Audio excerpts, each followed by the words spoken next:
where do all the teachers go? Here, our poet Peter Dixon wants to know where all his teachers disappear after 4 o'clock. So, he has many questions which are lingering in his mind. For every child, his or her teacher is special. I'll show you a video where a small child has written a beautiful poem on her teacher and explained it very well. You will enjoy it. Come along. Hi friends! Today my song is for my teacher! I'm singing for my teacher. Let's start. Okay, sing with me. Teacher, see the good side me. Take my hand, guide me your way. Teacher, when you see me giving us, team out start up again. Thank you for what you have done. Thank you for what you do. So thank you. So thank you. Teacher, see the good side me. Take my hand, guide me your way. Teacher, what's in giving us? Team house start up again. Thank you for what you have done. Thank you for what you do. So thank you. So thank you. Thank you, teachers. Grade 6, Subject English. Today's poem, Where Do All the Teachers Go? I am your language teacher, Vaishanti ma'am. Today's aim and agenda. We'll understand and appreciate the poet's curious nature to know about his teachers. We'll also understand how a little child thinks about his teacher after school. Learning outcome. As we know, no human being is perfect. That is what we are going to learn. Teachers should not look for perfection in children, but help them to become a perfect human being. Today's word in focus, scribble. It's a verb and a noun, meaning to write something quickly and carelessly, especially because you do not have much time. Conjugation, scribble, scribbled, scribbled, scribbling, scribbles. Derivative, scribbler is a noun, scribble is a noun. Usage, someone has scribbled all over the table in crayon.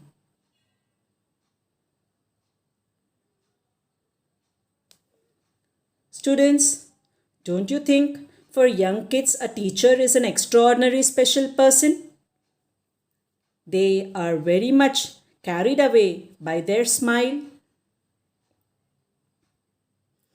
For a child, teacher is a superhero and fairy with magical powers because she tells them every day new things. For a child, teacher is the smartest and the faster than a robot in solving his problems. He also imagines a teacher as a walking encyclopedia.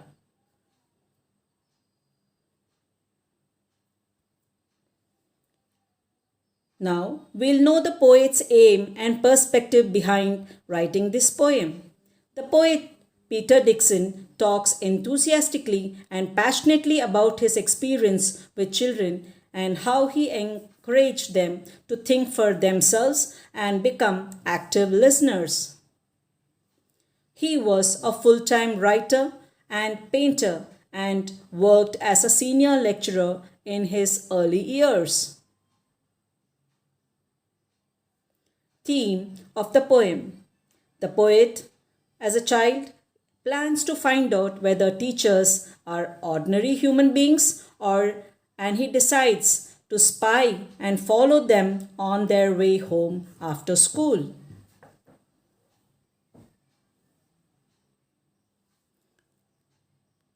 Now we go to the poem Where Do All the Teachers Go? Written by Peter Dixon from a child's point of view. How his little mind is full of inquisitive thoughts about the person whom he likes the most. It's none other than his teacher. Where do all the teachers go when it is 4 o'clock? Do they live in houses and do they wash their socks? The child wonders and questions where all the teachers go after school hours when the clock has struck 4. He wants to know if, like any other ordinary human beings, do they go to their houses and wash their socks? Means he is very much enthusiastic to know if they do the routine chores done by other people. Because for him, his teacher is a superhero. Do they wear pajamas or do they watch TV? And do they pick their noses as same as you and me?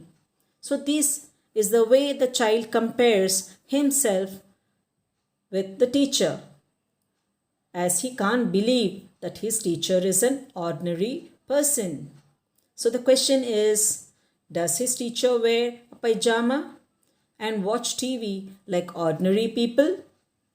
The poet, as a child, cannot imagine his teacher picking up noses because for him the teacher is a fairy.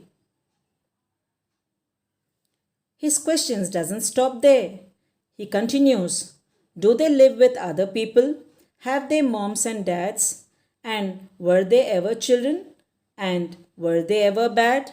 He's also eager to know if his teachers have their parents at home and if they too were naughty. And did they spell anything wrong and being punished?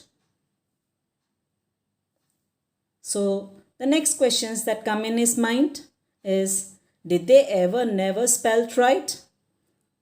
Did they ever make mistakes? Or were they Mr. Perfect? Were they punished in the corner of the class if they pinched the chocolate flakes? These questions is comparing himself with the teacher because he can't believe that his teacher can ever make a mistake. The child knows that they lose their books and they don't like greens. They scribble on the desktops and they always dirty their clothes and wear them. Yes, so again these questions are bothering him. Did the teachers ever lose their hymn books? Did they ever leave their greens? Did they scribble on the desktops? Did they wear old dirty jeans? Here the word hymn books are religious books which they carry to church.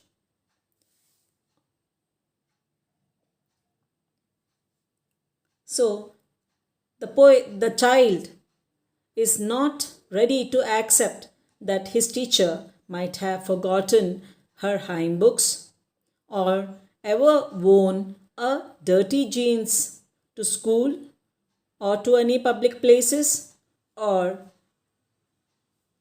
avoided the green vegetables, or she is so perfect that she might not have scribbled anything on the table or on the walls. So the child decides to follow the teacher and find out what he or she does at home. He will then record that in a poem. And one day a teacher will read his poem to other children as fun. So today he will follow his teacher back home and find out what the teacher does. And one day he will write a beautiful poem on this experience that he is going to get today. And this poem will be read by a teacher to other children. The moral of the poem: The poet advises the teacher to change their teaching methods as well as the mindset towards children in order to understand them, and they also are human. So, children, you should also understand your teacher can also make mistakes. So, no one is perfect.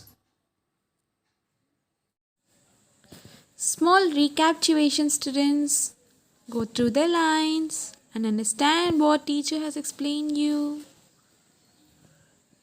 Do they wear pajamas and do they watch TV and do they pick their noses the same as you and me?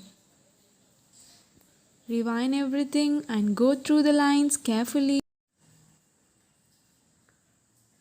What is the girl in the picture doing? What is the boy doing? Do they live with other people?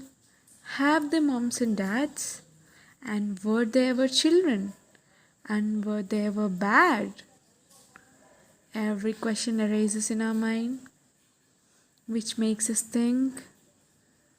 When we are in our childhood, these are the most important questions which we struggle to know the answer, and curiously we try to find an answer. And still more questions. Did they ever never spell right? Did they ever make mistakes? Were they punished in the corner? If they pinched the chocolate flakes?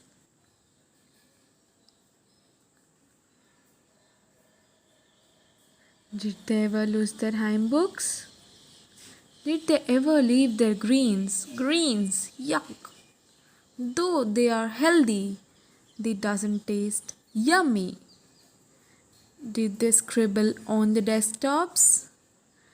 Did they wear old dirty jeans rather than wearing some formal uniform in which we watch them daily in our schools? These are seriously doubts which bother us. I'll follow one back home today. I'll find out what they do. Then I'll put it in a poem that they can read to you. What an amazing poem! These are really the doubts which arise in our minds, and we curiously want the answers in our childhood. Peter Dixon's writing is amazing for children's thoughts. So, by the end of the poem, you understood that your teacher is no fairy or a superhero. She's just an ordinary human being with a lot of love and compassion. So, I hope you enjoyed the journey today. Read the poem loudly once again. It's bye from Shanti ma'am.